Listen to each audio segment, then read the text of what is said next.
Two young girls take to the woods, as kids do.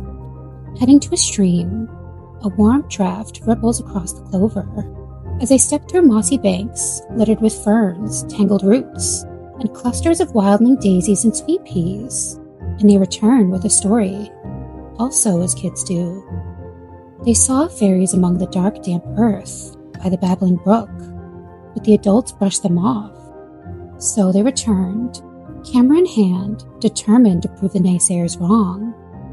This is the story of cousins 9-year-old Frances Griffiths and 16-year-old Elsie Wright of Cottingley, England, girls who changed history forever in July of 1917. In their pursuit of the truth, they produced evidence, photographs, images that showed tiny winged fairies dancing around them. At first, the photographs remained a local curiosity.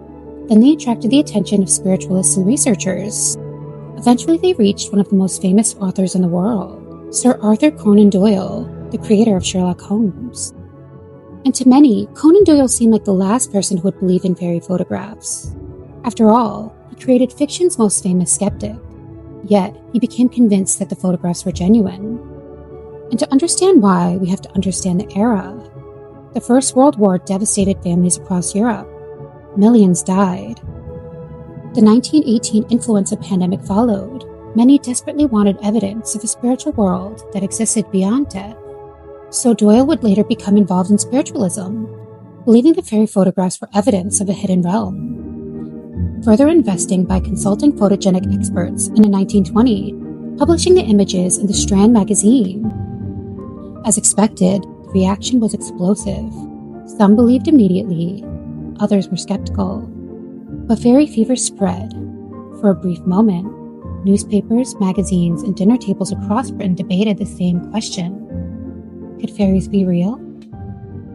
Decades later, the mystery persisted. Then, in the early 1980s, the cousins finally admitted the truth. The photographs were staged. The fairies were paper cutouts, copied from illustrations, and supported by hat pins. But the story doesn't end there.